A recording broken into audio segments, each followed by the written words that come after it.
This is the Center for U.S. War Veterans Oral Histories at the National Guard Militia Museum of New Jersey in Seagirt, a partner of the Library of Congress's Veterans History Project. Today is December 27th, 2017. I am Carol Fowler, Director of the Center. My honored veteran is Walter Rybarczyk. Right, you got it. Good. Who served in World War II in the Pacific Theater of Operations. He served in the United States Army Air Corps. Right. And he served from August of 42 until November of 45 and was with 2nd Long Range Photo Reconnaissance as a radio operator. Thank you for wanting to be here today, Walter. Should I call you Wally? Oh, sure, go ahead. Oh, okay. Okay, your eyewitness account is considered a primary historical source and a valuable contribution to the Veterans History Project. And good morning, Wally, and welcome. Good morning to you. And we should say how your daughter Irma heard about the project from her friend Cindy Malmo. Well, I got it. It's all started with my son-in-law. Oh. He's worked with the veterans in public service. PSE&G. And he got in touch with a woman, I forgot her. Cindy, right? And I met Cindy at two of the affairs that he was running for the veterans. Nice. And she heard that I was in the Second World War, and I spoke just a little bit to her, and not much. Right. And what happened was, I guess her son was killed in Iraq or Afghanistan, one of the places. And she happened to go, she's from Red Bank, she happened to be going to a meeting at the DFW. And who happened to be there that day was Mark Otto. Now, I had never met Mark Otto. And Mark Otto was telling her that he's running a plane ride for the veterans, 50 of them, to Washington, D.C. Oh. He says, do you know it, Ernie? And Mark Otto says, yeah, I'm running it. And she said, I got a guy, all you have to do is call Ed Trupo, and he'll tell you about the guy. So Ed gets a call. He's coming home from work, and I'm in the room, I'm watching TV, and Mark Otto says, I heard about your father-in-law. Would he like to go to Washington, D.C.? And Ed says, I don't think so, but let me ask her. So he comes in, I'm laying on a bed, and he said, hey, Pop, do you want to go to Washington, D.C.? And I said, yeah. And that's how I happened to go there. And that's when I met Mark Otto. He came pick me up and took me down to the airfield. It was Floyd Bennett Field. Right. And when I got down there, there's 3 buses. And I'm looking around, I'm looking at all these guys, they're motorcycles all over the place. And I said, geez, we got the Hells Angels here down here, you know. But anyway, they weren't the Hells Angels. Right. And then I saw all these older people, veterans, and he's telling me, this guy, this was his name, I'm shaking hands, and we're talking there, and finally we had something to eat. We got on the buses, and we had 50 motorcycles in front of us with a police car to take us to JFK. Boy, never had that, you know. Everybody had to stop for us, and we went right up to JFK. Get up in JFK, and I don't have a cell phone, but she gave me a cell phone, and she marked it 1, 2, and 3. 1 is from her, 2 is for Ed, and 3 is for my grandson. So I got the thing in there, and I don't use it, really. So it happened, we get into JFK, and Mark is taking pictures, and he called the senator over. We took a picture with the senator. Then we took a picture with the pilot and co-pilot of the plane. I said, boy, this is really nice. And what happened was the camera was right next to me when we're saying the Pledge of Allegiance. I get on the phone, I hit one, I said, put on channel 7, that was it. So she saw me, Oh, the TV because I was camera. right next to the camera. Nice. And that's how we got down there. We get down there, oh, people shaking your hand, you know, everybody shaking your hand. It was just beautiful. It turned out it was 90 degrees down there. It was just out of this world. And then we went to the changing of the guard, and we went through the cemetery, and finally we went to have something to eat, and we came home. But before we came home, we had to go to the airport. We got a bunch of people there, and I was shaking hands with people, right? We get to New York. When we left there, I was shaking hands. Coming home, there's people in New York. I never shook so many hands in my whole life. But it was just a great deal. They were just out of this world. They were really nice. What an experience. Yeah, Oh my goodness. All right, so let's talk about your family and your military legacy. All right. I understand your father was a My veteran. father was in the German army in 1890. He saw the Kaiser, he saw General Ludendorff, and he saw von Hindenburg. He was a general then too. My father was in the cavalry because in them days, it was part of Poland, but there was no Poland then. Right. Half of it belonged to Germany, half belonged to Russia. He was in the German part. And you had a choice. You had to go to school till the 8th grade, and either you went to work on a farm or you joined the army. So he joined the army. So he was in there for 4 years, you know. Then he came here, and what happened was, he's here during the First World War. He gets an order to come back. He ignores it. Then the Second World War, he gets a letter from Hitler to come back, and he gets disgusted. He tears up his discharge. He burned it. It was a beautiful discharge. Oh. I'm trying to get one. Because we were in touch with with the German government. I'm trying to get a discharge like that, you know. But then my uncle was in the First World War. My brother-in-law, from my oldest sister, was in the Navy with a fellow by the name of Jack Sharkey, who was the champ of the fleet. When he got out, he became champ of the world. See, we had a picture. We had a picture of that.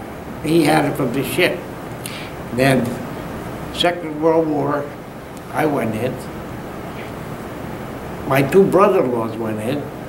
One was shot down over Germany. He was a pilot. And the other one was with Patton.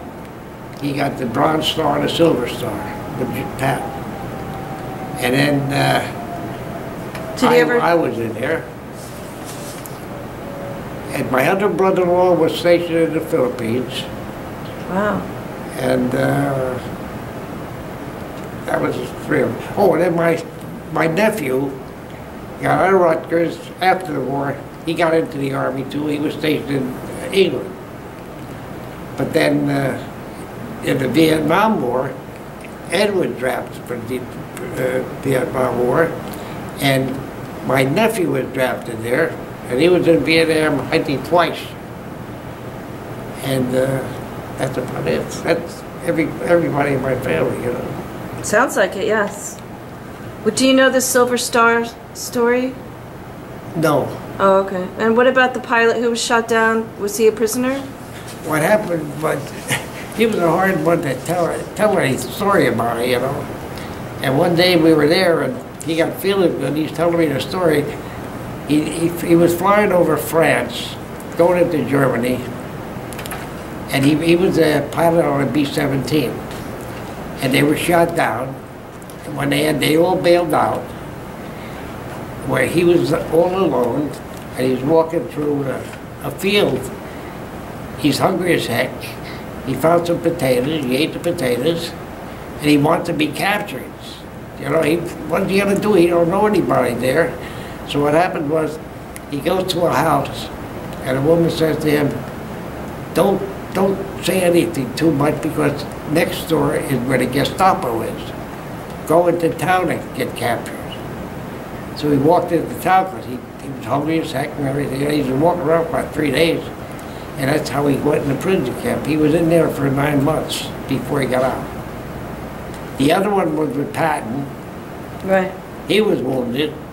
He got the Silver Star, like I said, and the Bronze Star. And he was a nice guy, but he was a cork. He was a real funny guy he could be. I never knew about it until he passed away. Wow. And his son called her, because the son is very close to her, they're cousins. Right. He says, I don't have anybody to give his medals to. Let me give them to you. You give them to him. Give them to my grandson, you know. So that's how we got his medals too. Oh, okay. So just about it. It's very interesting. All right, so let's talk about how you came to be in the service. Were you drafted?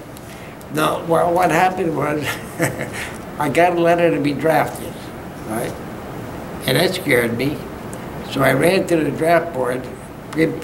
2 weeks before, I would have thought I'd join the Air Force. So I ran down the draft board and I said to the guy, I want to join the Air Force. I'm supposed to be there today. And he said, well, you got your notice to be drafted. I said, I didn't get it. I had it, but I told him I didn't get it. He said, all right, I'll tell you what. You go to New Brunswick, you get a letter from him to give to me, or tell him to call me if you're going to join up. So I had to go and I joined up. So when I walked in there, the guy said, oh, you're back. I said, yeah. He said, I'm going to sign up. So he put my name down. He said to me, what do you want to be? I said, oh my God, they give me a choice, you know. In the Army, you don't get a choice. I said, pilot. He put down pilot. I don't know anything about an airplane. I've never been near an airplane, once in Newark. But anyway, about a month and a half later, I get a call to report to Trenton to take a test. So we get down to Trenton, there's 7 of us. So the fellow comes down, he says, you're going to get a test. It's going to be 2 hours, and we'll mark the test right here. So we all passed, which was, I was glad anyway. Then, about another month and a half later, I get a call to go down to Fort Dix for a physical. I get a physical there. I get a letter again that says, you'll get your notice to where to report to. So about a couple of weeks after that, I get a letter with train tickets for Nashville, Tennessee. That's where the cadets were. And so I get down to Nashville, Tennessee. We were there for about 3 days before we got a uniform. And finally we got our uniform, and we got all these young kids in there, including me, saying, boy, why didn't they say anything? Because I was a little scared of an airplane anyway. But they were going to be hot pilots, and they were going to do this and that. Anyway, we're there for about a month and a half. One day they called all of us together, 120. And we're in this big hall. And he said, well, we got a little problem. He says, you're all going to be radio operators. Now, I don't know anything about a radio either, or the code. And now you hear all this moaning, you can't be a pilot, you don't want to be this. Forget it, that you're all going to be radio operator, right? So then I'm sent to Scottsdale, Illinois. And you would get 4 hours of code in the morning and 4 hours building a radio set in the afternoon. So he tells you, well, look around and pick out a partner. So I got a guy from Bloomfield, New Jersey. I figured get a guy from Jersey if you get anybody, you know. And together, we took the code and we built the radio. But you had to pass 20 words a minute. And you sort of with 8 words a minute. And a word would be a 5-letter grouping. So 8 is easy after you learn the code, and then 10 and 12 and 14 and 16. When you hit 18, now you got a little problem. And then finally I passed 20. I passed 20. Everything's all right. They're going to send me to gunnery school. From there, they shipped me to Yuma, Arizona. So we're there for about 2 weeks. And they gave us, we're going to learn how to shoot. And they put us on a little truck with a shotgun, and you ride around an oval field. And as you're riding around, there's two little sheds. One is high, one is low. And as you go past, coming up to this one here, low, shoot. And they send out they call it a clay pigeon. This thing shoots out. And you're supposed to hit it. I don't even get the gun in there. The thing hit the ground already, you know. And we're looking at it. Nobody ever hit one of them that I saw, right? So anyway, we got over that. And we're sitting around one day and the fella says, no, we get a call. Report to orderly room so-and-so at the field, airfield. So we get to the airfield, and they gave us this harness with the parachute on your behind, and another parachute in the front. And I'm looking around, and these guys, they're pretty happy about it, but I'm not too happy because I haven't been in an airplane yet. So the big fellow walks in, he says to us, Lieutenant so-and-so, when you hear the first buzzer, put on your parachute, that's the one in the front. When you hear the second buzzer, jump out. The first thing I said, I'm not in a plane. They want me to jump up out of a plane, you know? Oh, now I'm really scared. So we get up to the airfield, and there's a B-17 there, and there's 7 of us. We get on the plane, and there's a walkway right down the center, and on the side windows, that's where I'm sitting on that walkway. These other guys are looking out the window, and the plane takes off, and the guy said, hey, Walt, take a look out the window, and I went, oh my God, only sky, nothing but sky. There was no land, I couldn't see any land. I sat there for about 40 minutes. Everything I did wrong in my life came back to me. And finally, after 40 minutes, I got up and started looking around. Then everything was all right. And then we got to, we were going to get our wings. And what happened when you go in gunnery practice on an airplane, there's another plane in front alongside of you with a big white sheet. And as you get on the plane, you get a color. It would be black or blue or green or red or what. And all the bullets as you shoot are tipped with that color. So if it goes to the thing, your color is on there, right? So I knew before that, when you're riding, if you're going to hit something, you're not going to hit it if you shoot right out, hit here. You got to get in front. So I did pretty good, I thought anyway. But anyway, now we're going to get our wings. And they said, like I said, 120 in a group. We get to this big hall, and the colonel comes out and he said, all right, the first 10 guys will get their medals on, right on it, you know, I'll pin them on. The rest of you will get them as you leave. So they call it 1, 2, 3, 4. I was 7, which was good. I loved that, you know, and I got on it there, they pinned the wings on me. We went back, and what they did with us for about 5 months or 4 months, they kept our money because when you finish gunnery school, you're going to go get a leave. So we get the wings, we get our pay, and they paid you in numerical $20 bills. In other words, they knew every bill that I got with the number. Now I got $465, and in 2 days I'm going to come home. So when you get all that money, I figure I'd go in the card game. I get in the card game, but I lost $20 and I quit. Yeah. And we're living in tents, and my job was every morning at 6. We have the light here with a hanger on a string to put the light on at 6 o'clock in the morning. And when I went to bed, I would take my coveralls and roll them up. So I get up in the morning and I can't find the hanger. Somebody cut the hanger off. I found the string, I put the light on. I look, my coveralls are unrolled. It's, oh my God, they stole my money. I looked, I lost $440-some. I put on my shoes, I run to the orderly room. As I'm running, 2 other guys are running. We get there, we lost our money. Oh, what are you gonna do? So 2 days later, they catch the guy. They catch the guy, he had all the money they stole from us. But it took a month for the trial. I had to stay there for a court martial. I had to learn how to go to a trial and how to stand and, you know, and when they called me, I had nothing to say. I just lost the money. And when I'm sitting on just the edge of the chair, and they're asking me questions, and they're objecting, and I'm sweating, and, you know, finally I get out, and the other two guys are following me, and they say, Walt, how was it? They'll kid you in there. That's just what I told them.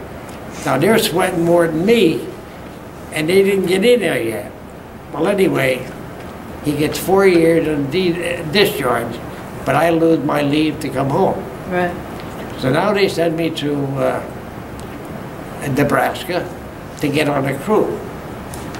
When we get in there, I meet the pilot and the co-pilot and the navigator and the bombardier. And we had the pilot was from Iowa, the co-pilot was from Minnesota, the navigator was from Massachusetts, the bombardier was from New York, the head mechanic was from the Bronx, the other mechanic was a friend of mine later on from Hoboken, New Jersey. We had the ball gunner was from New Mexico, the tail gunner was from Brooklyn, the side gunner was from Illinois, and my buddy he was the assistant mechanic, he was from on the other side.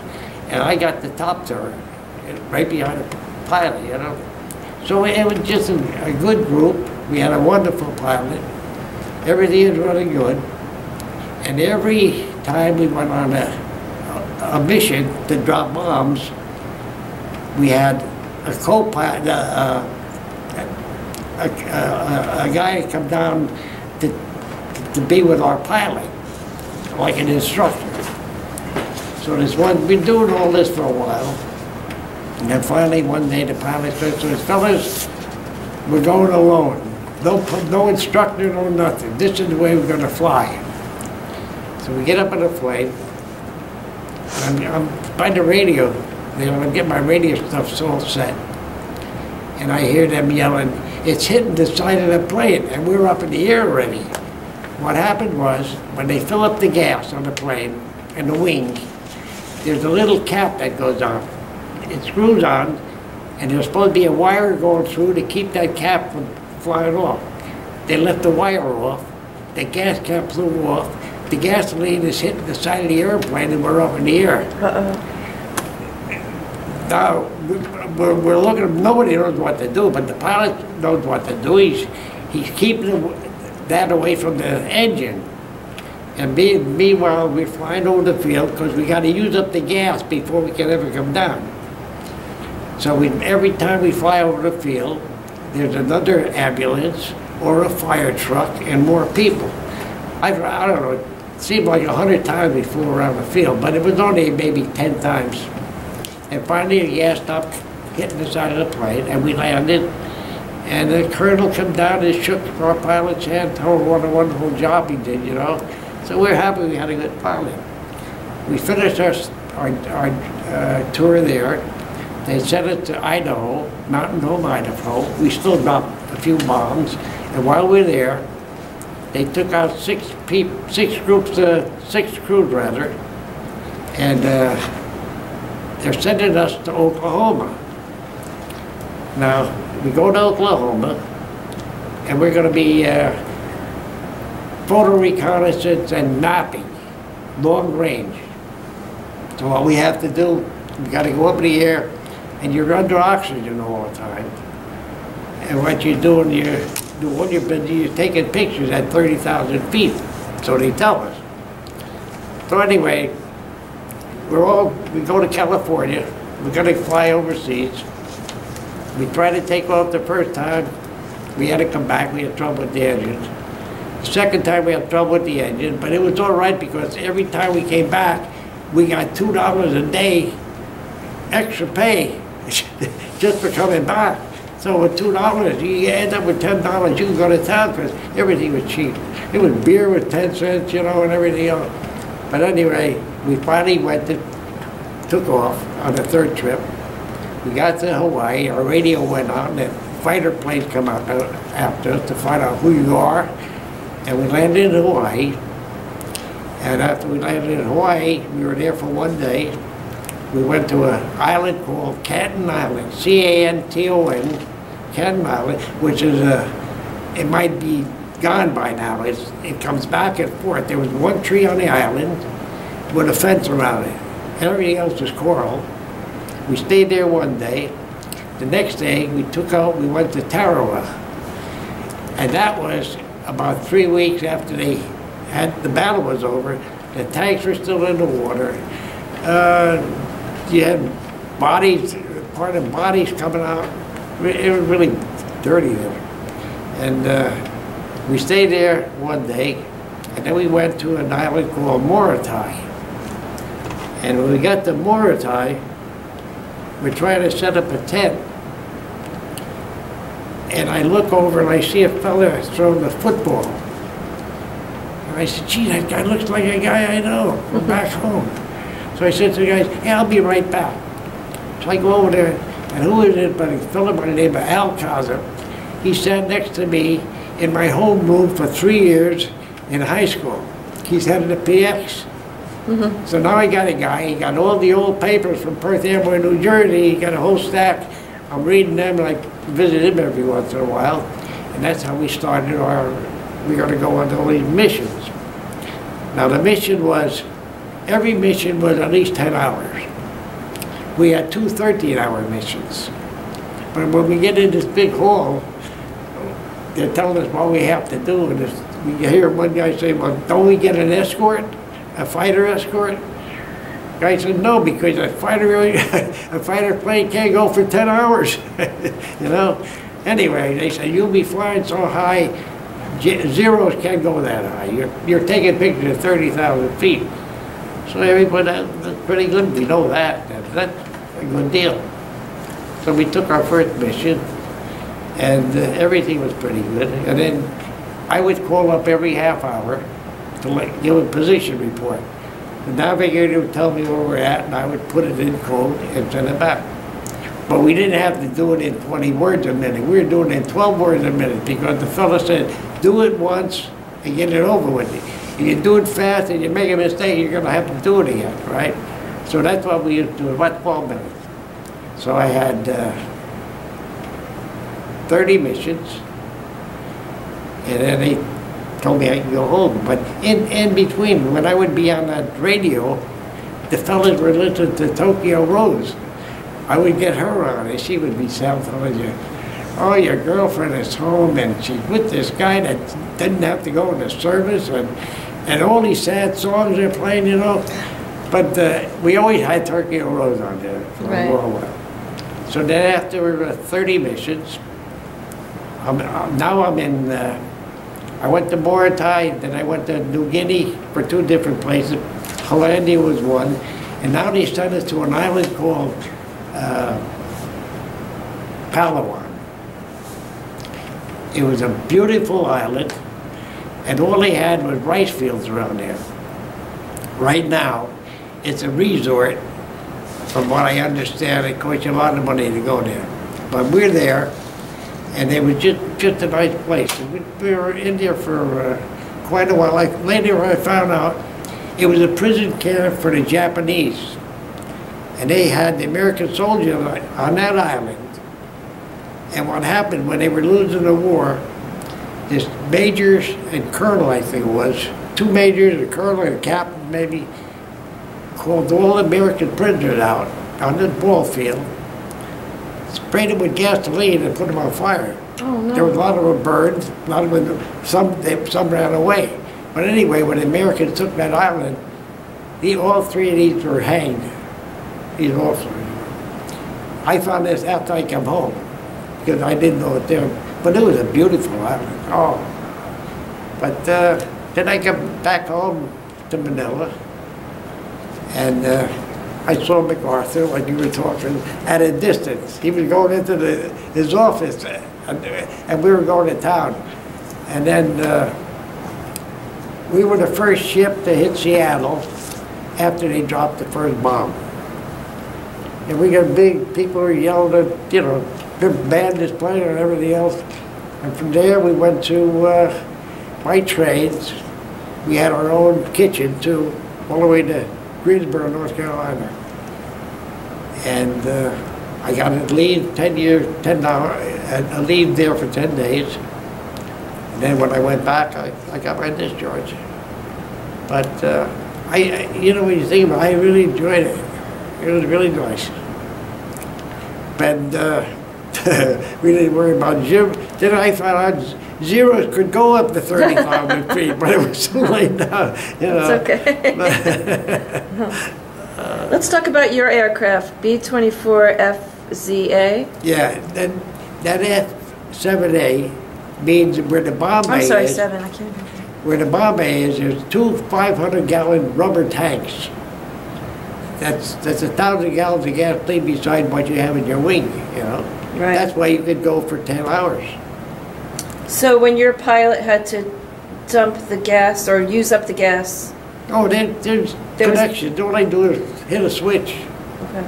But what our pilot used to do, he let everybody sit in his seat, you know, for a couple of minutes. Oh, yeah? He would say, okay, fellas, get in line, put the automatic pilot, and we can sit in there and you feel like you're the pilot, you're on the plane. Well, like I say, he was a wonderful guy.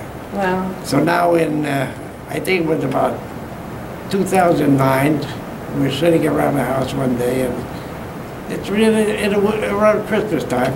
I said to my daughter, I said, here, do me a favor. See if you can get my pilot. Now, he's from Iowa. So she gets on the, see, I don't know anything about a computer. Right. She gets on the computer, she hits Mount Vernon, Iowa. She gets to high school. I think they graduated 9 or 19 kids that year, and he's one of them. The name was Robert Fisher. But they gave him his phone number. He's in South Carolina. Oh. So we're sitting around, so I said, call him up. So she calls him up. She says, Mr. Fisher, are you a pilot in the Philippines? He said, yes. Somebody wants to talk to you. Wow. So I get on, I said, hi, Lieutenant, how are you? He said, who's this? I said, Wall, you're a radio operator. There's a pause for like 30 seconds. How'd you find me? So I had to tell him how I found him, you know. Yeah. So we talked for about a half hour. He woke me up at 7 in the morning the next day when I talked some more. And I didn't know that he was sick. But anyway, about a couple of weeks later, he went out to get the paper. He fell. He broke his arm. He broke his hip. So his wife said. He went to the hospital. He passed away. So my wife would call his wife at least once a week. Then my wife passes away in 2011, and my daughter takes over. She was calling her. Oh. Now, she called it till 2014 when she passed away. And that's beautiful. And then my buddy from Hoboken, I went to his wedding, he came to my wedding, and then we just did the cards, Christmas cards. And then I'm reading the Star Ledger, I look at the obituary, and I read it every day, because if my name's not in there, I feel good, you know. But anyway, I'm reading, I said, geez, Florio died. So I said to him, Florio's wife died. I said, let's ask Ed if he'll take us. We got to go to Hoboken. Oh, wow. So Ed comes home from work, he says, yeah, I'll take it. And you got to hop out, and we don't know where we're at. And we get to this, it's like a house, but it's a funeral parlor. And we walk in there, and there's Joe sitting in a chair. He's gray and I'm white, but anyway, he's sitting in a chair, and it looked like a meeting of people I don't even know, everybody in black. So I go up there and I said, Joe, you know me? He says, you look familiar. I said, how about Perth Amboy? Oh my God, and he grabbed me by the neck and he's hugging me and he's like crying, you know. But that was the last I saw Joe. I guess he's still alive. I know the co-pilot told me that, my pilot told me that the co-pilot died. The navigator, he didn't know anything about him. The tail gunner died. He was Piclamini from Brooklyn, New York. And the rest, I don't know what happened to them. But I did talk to my pilot and Joe. I had two of the guys, you know. It was, we had a pretty good crew. Good for you. My goodness. Go ahead. This pipe. Yes, time to talk about the pipe. Oh, these are my missions. I got my missions out on there. And on here, I had to name of every place we stopped. From Hawaii, all the islands, until we got back to the States. And then I quit smoking, so it's almost gone. The name's almost gone. You can't even read them, you know.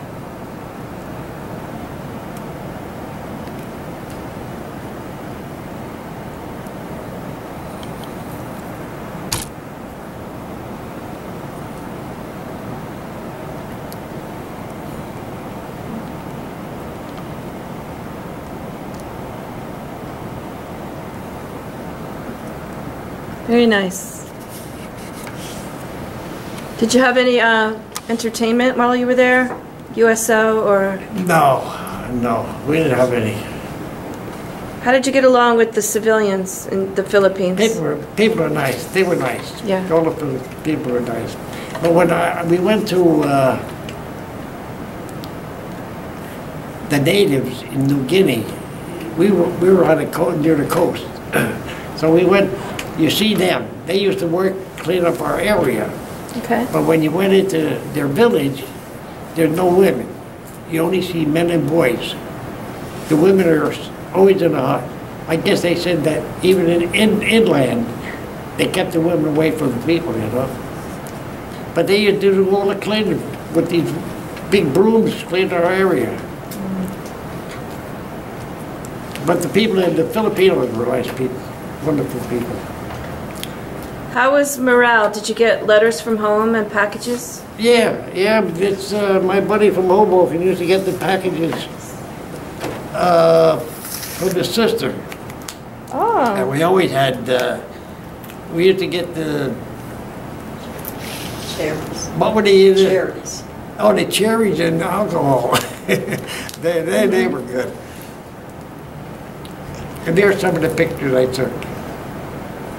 Where are you? Yeah. This is Joe. That's my pilot. That's the co-pilot. That's the navigator. That's the photographer. That's the side gunner. This is the tail gunner. This is the head mechanic. That's me, Joe, and Charlie Moore from New Mexico. Nice. Now that dog, when I took the picture, that dog was running around and the photographer says, grab that dog and hold him or we won't get that picture. That's why I grabbed the dog. He was running around over here. You wanted to be in the picture. Yeah. So cute. Our outfit.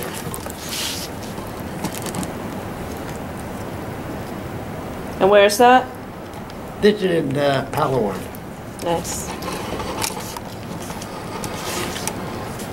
So let me see if we got this over here. This is one of our planes.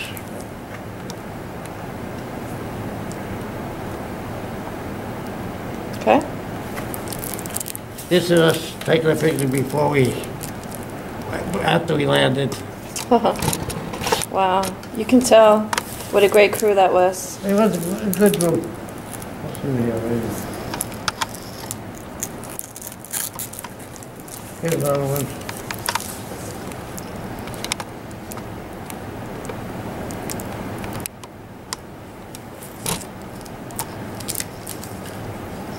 Okay.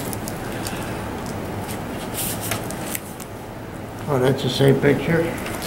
Can I see that one?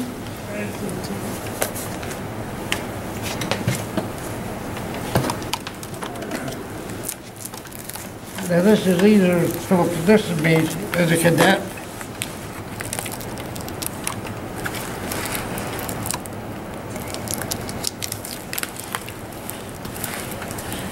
This is in the Philippines. See, everybody in our outfit got a set of pictures.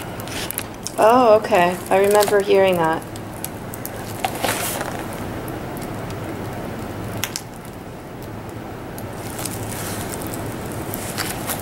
The Filipino family. Oh. It reminds me of what had to happen after Hurricane Sandy. Everything had to be raised Yeah, I up. bet.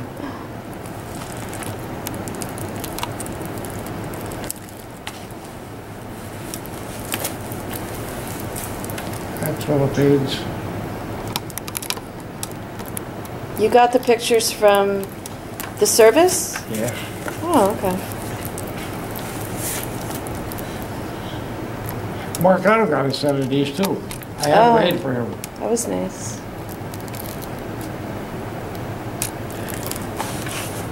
I guess he told you the story about how his parents met. Yeah, Vietnam? yeah. It's very remarkable.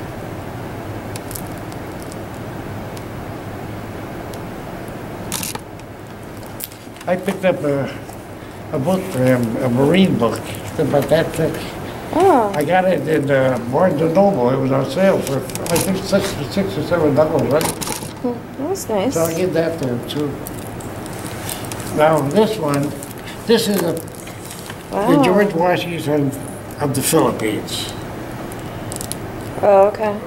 And this one is, from what I understand, her family owned all the coconut trees where we had our camp. And they were getting, from what we heard, he got $200 for every tree they cut down. Is that a baby? No, that's a monkey. That's what I thought, but I wasn't sure.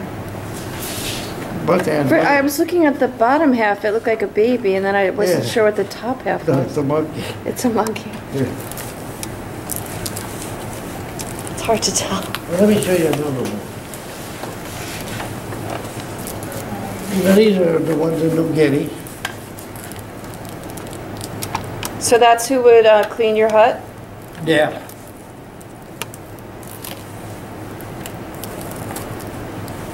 These are all boys.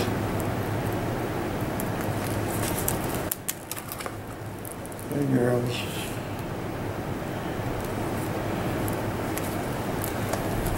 How about the little boy? The what? The little boy that used to come to visit you? Oh, yeah, when I was in, New Guinea,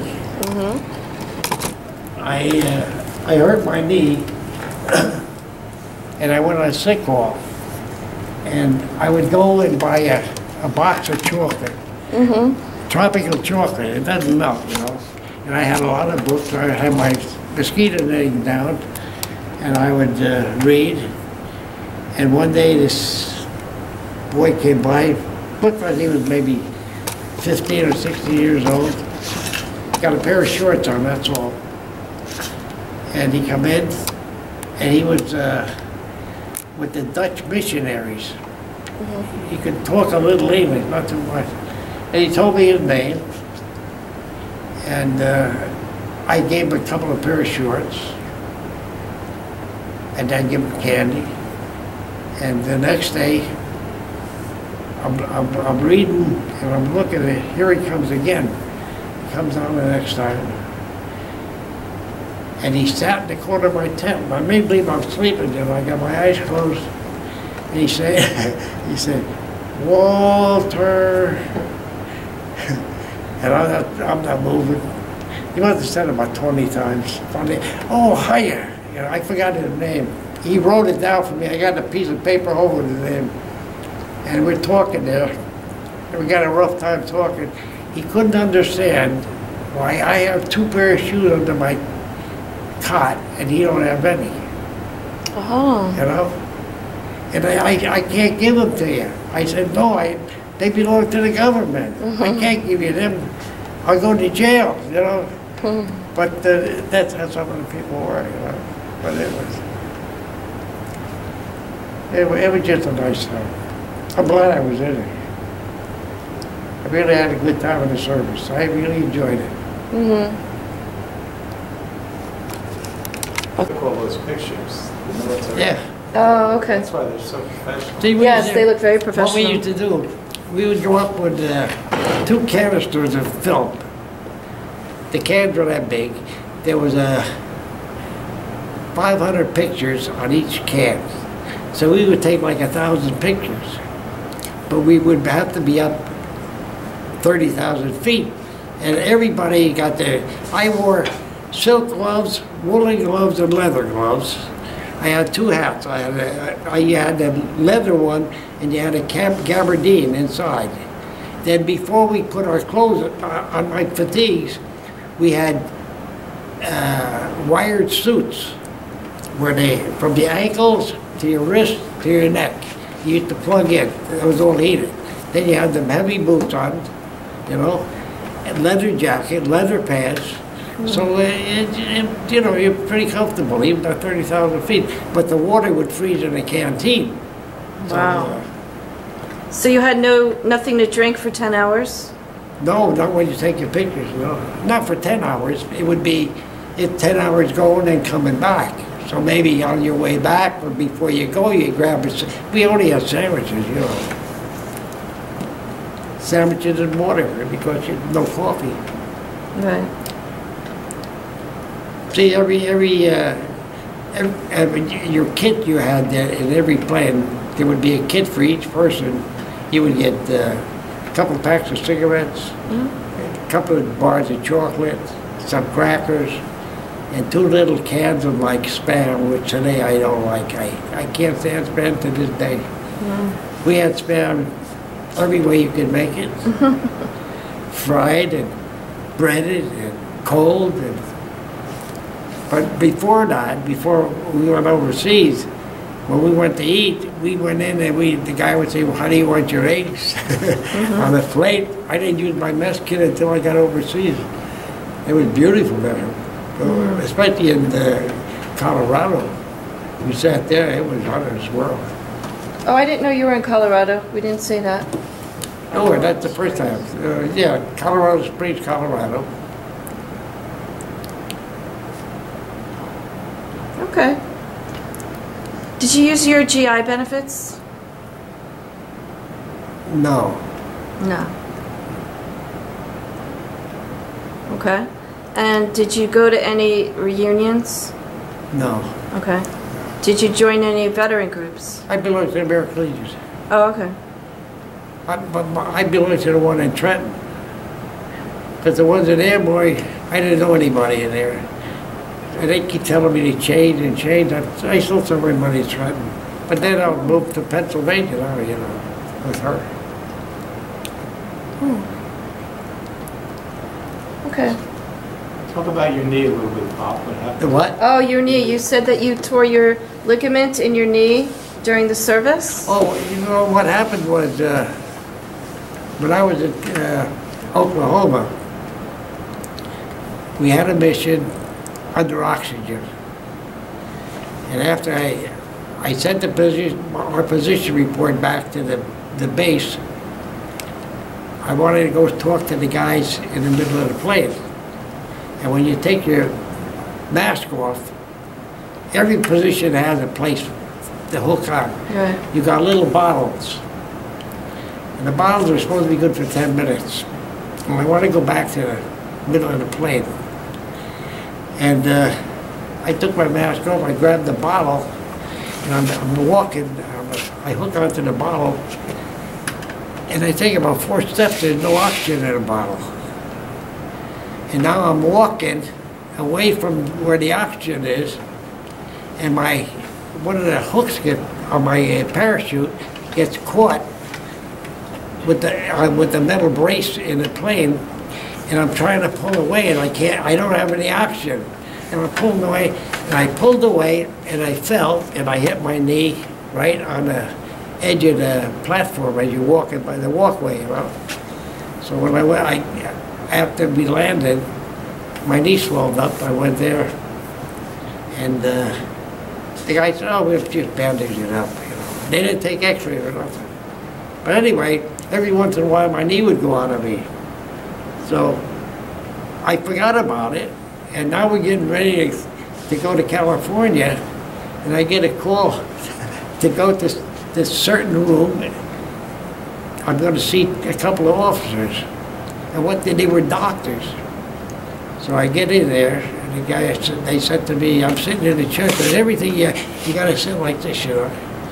And he would say, well, how's your knee? Good. Stand up. So I stand up. Bend down. I bend down. Do it again. You feel all right? Yes. Okay. Go. I get out, and my knee swelled up on me, right? But I don't want to tell them it swelled up because I'll be off the crew. They'll have to get another guy, and I don't want to get off the crew. So I would oversee it like that. But to this day, I keep it taped. That's Oh my like 70 some years. I went to the VA 3 times.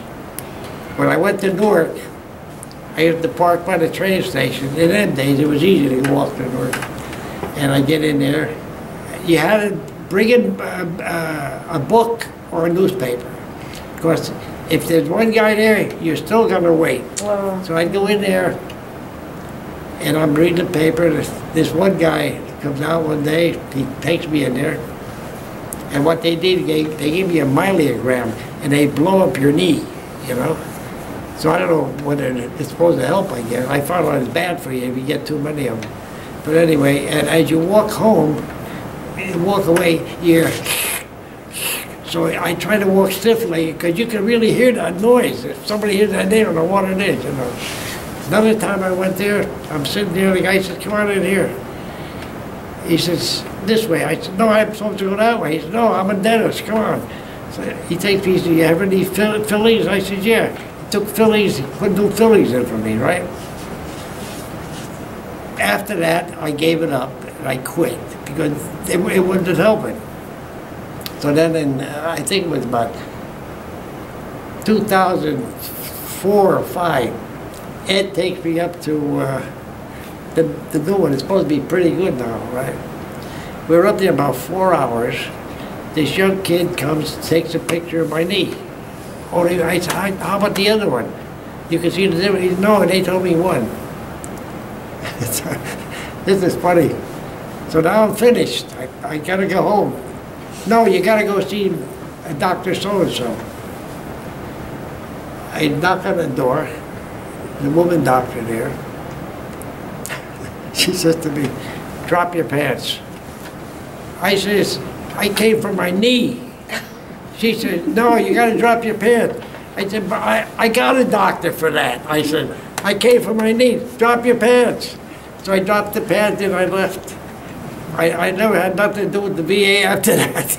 Oh. I swear it was, oh, Jesus. Did you tell our friend Mark this story? I don't know whether I told him that or not. I think Mark should hear the story. Well, Mark is supposed to come to the house because I got to give him that stuff. But after that, I said, that was it. I don't want nothing to do with the VA. I wrote another one. We had in Jersey, we had a guy by the name of Freeman Eisen. He was our senator, our House of Representatives. No, senator, I think he was. Anyway, I write a letter to him, and I tell him, all I want from you is a letter telling me that you want me to go to the VA. I figured with his name it would mean something. He never answered me. So I'm working in the post office, and one job I had, which I really loved, I like to letter the cases with a little paintbrush, you know. And I got my cigarette, and I'm smoking my cigarette, I got my little case, and who comes out but the assistant postmaster? He say, Walt, I want you to meet your representative. And he comes over, he says, this is Mr. Freely. I said, oh, I just wrote you a couple of letters. I said, how come you never answered me? Now, you don't know what to say, right? And He gets red in the face, and he walked away. The assistant postmaster comes. He said, "Whoa, why'd you do it?" I said, "You told me he's my representative. Why didn't he answer me?" And he walked away too. So I tell you, that's the kind of politicians you got, you know. But July 1st will be 40 years I'm out of the post office. Wow. So what's your secret? What have you been up to that you're still so I don't know. active Well, and I'm on alert? a bike. I go on a bike 2 miles every day. Oh my That's about, goodness. what happened was I had a heart attack 2014, Christmas day before Christmas. Christmas Day, he operated that day when I went in, and the day after Christmas. Now, Saturday come and I say, "Doc, can I go home?" He said, "No, you can't go home yet." He said, "How about, hey, Ward, go home tomorrow." So when Sunday comes, I'm going to go home.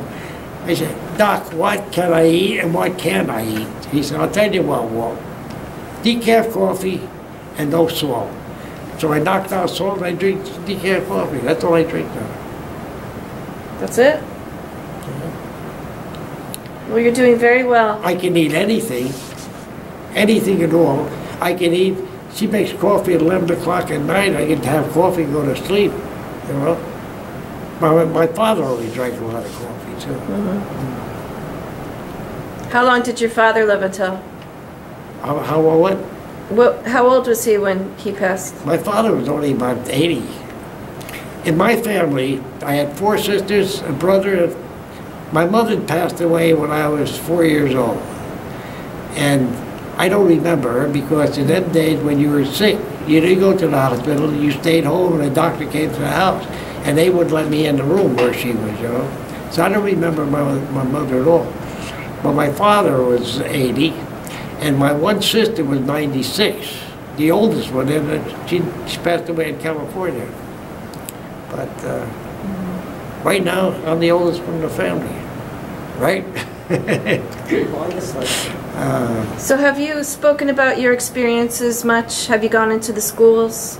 No. Nobody ever asked me, so I didn't. Until today? I don't like to talk anyway, you know. Yeah. But, Wait, what? No, he did have students come to the house, though. Oh, that's Oh, yeah. That interesting. just had to talk Oh, to wait. seniors. That was a riot. the kids would come in. We had Oh. a Chinese kid going to school with my grandson. Right. And he's going to interview me. He got it for school, for high school, right? And he says to me, "What do you do for recreation? What did you have on TV?" I said, "There was no TV." He said, "Then what did you do?" I said, "There was a radio." "What's a radio?" And he was funny as heck. And I would tell him, he would ask what games did we play. I said, "You made your own games, you know." I said, we used to make rubber guns, because in them days you had tubes in a tire. And if you could get an old tube, you cut the tube, keep cutting it, you get maybe 30 or 40 of them rings, and you make a rubber gun. And when you make a run, you shoot them rubbers at you, you know? And he was saying, shaking his head, there was nothing on TV at all. No Nintendo. No Nintendo, so every once in a while you get one of the kids, you tell them that, they laugh. But I did, like I was telling the gentleman there, Joe, yeah. when the Hindenburg came over, I happened to be on Cornell Street, that's right near a cemetery, when they came over from New York, and we waved to the people. And the people were waving back. Well, about 3 months ago, in the Star-Ledger, right near the obituary, there's a woman, 88 years old, passed away. So I'm reading the article. She was 8 years old on the Hindenburg when it came by. Oh. And like I just told her today, I says, I saw it coming and I saw it going. What happened was after the bird, all that scrap metal came through our town to a factory there to be smelted again. Huh. And then I tell you, I like a lot of old stuff. Now, we got stuff home, because my father had stuff, 30, 40, 50, 60. He had screws that were about 80 years old. See, anything during the Depression, Right, you never threw away. right. A woman never threw a shirt away unless she took all the buttons off. Any clothes with buttons, they took everybody had a can of buttons. She got a can of buttons from the woman that we bought the house from. But, and my father was, if he took something apart with screws, he saved them. He used to fix shoes during the Depressions. We used to get a haircut for 15 cents, and the guy came to your house. Movie was 10 cents. If you had a quarter, you could go to the movie twice, and you got a nickel for candy, you know? But you kind of had that quarter. But people don't know what it's like. I mean, today, when you think about it, we took a picture in 1938. I think it was about 21 guys in the grouping, and every one of them served their service. We lost one in the Philippines. He was killed. There were a lot more patriotic people, I think. Well, Walter, before we go over and film your patches and your medals, I want to say that I'm honored and humbled that you came today to speak to me of your sacrifices and your contributions that you thank you. made in service to our country. And thank you, and God bless you. Oh, thank you. Thank you very much. Outstanding job. He was a bombardier, but we lost him. We got a photographer.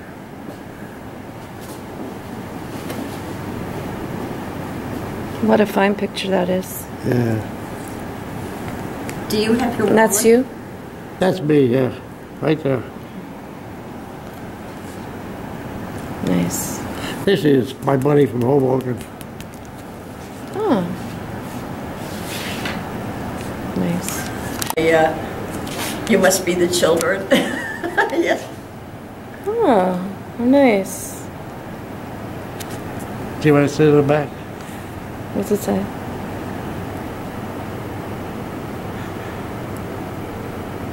Oh, Air Force stations. Okay. To any Air Force field. Okay. We go to a museum, I show them this, we get it for nothing. Good. And they, Okay. And these are the clusters. Each one means another 10 missions. So Oh, the oak leaf cluster? 10, 20, 30 missions. Okay. This is a good conduct medal. This is what I got, the wings, when I be at gunnery school. Yes. Herb, you're gonna have to read these for me, though. This is the Jersey medal, New Jersey Distinguished Service. Yes. all right? wait, he'll tell you. This is the Philippine Liberation Medal. Oh, congratulations. Yes. That's the New Jersey. What one's this, Herb? Look at that. This is the American campaign. Oh, all right. This is something like the American campaign. Is your name on the back of any of these? No. Oh, okay.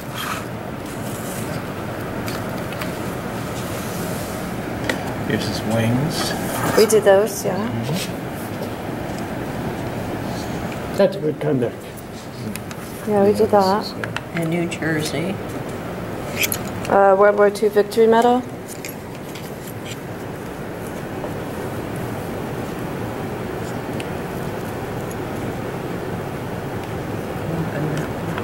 Distinguished service. Yeah, we did that one. Yeah.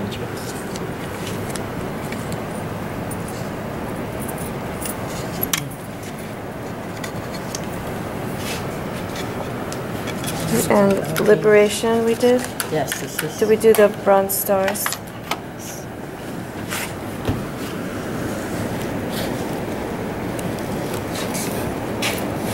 It's really beautiful. You did a great job. All right, so, do you want? Here's a picture of a Japanese prisoner. Yeah? Yeah. Where was that? I don't know. I don't know how I got Oh, these you, pictures. yeah, the Somebody army took took it, them. The yeah. army took them. You know, the funny thing is, like when I was gonna talk to I you. got over to Morotai, Yeah? I got guard duty.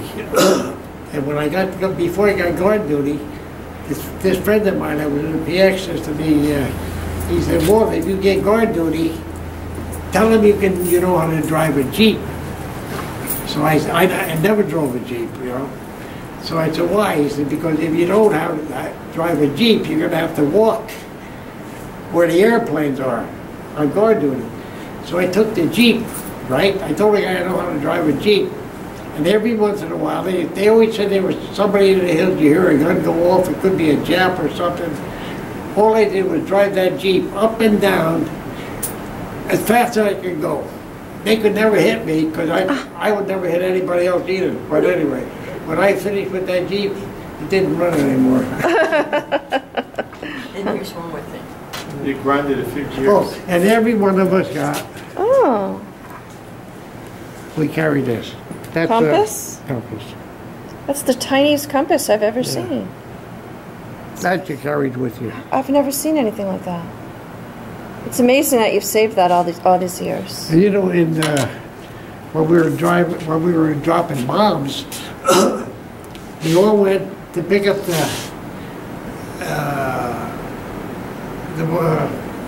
what do we call it? The bomb site. It was a Norden bomb site. Right. We all had to go to when he picked it up, and we all had our guns out, and he would be in the middle as we walked to the plane. And to me, it was pretty funny. I mean, who's gonna, you figure. Right, who's gonna it was try to so take it top away from secret, you? right, But that's right. what you had to do. So you had your gun on, you never used Right. it, though, you know. All right, well, let me just ask Irma and Ed how they feel about today and what they think of your story and if they learned anything, or, go ahead. Well, it's been a fantastic year for him. Yes. The honor flight to Washington, the Veterans Day Parade in New York City, and now here. So he's 20 years younger than he was, just from the experience. Oh, how amazing. That's We were beautiful. walking in New York, right? Right. And I'm froze. And these two women came by. And she said, were you in the Second World War? Yeah. Well, my father would have been 99 years old today. She said, let me give you a kiss. So she kissed me on the cheek, and she wiped it off. Don't wipe it off, leave it on there. I said. Aw. So it was a year of experience. Yeah. And they should be honored, and so I thought the parade was phenomenal. I thought Mark did an excellent job. Yeah, it's great he's getting the recognition he deserves. It really Yeah. is. It's great. Thank you so much for bringing him. Thank you for having us.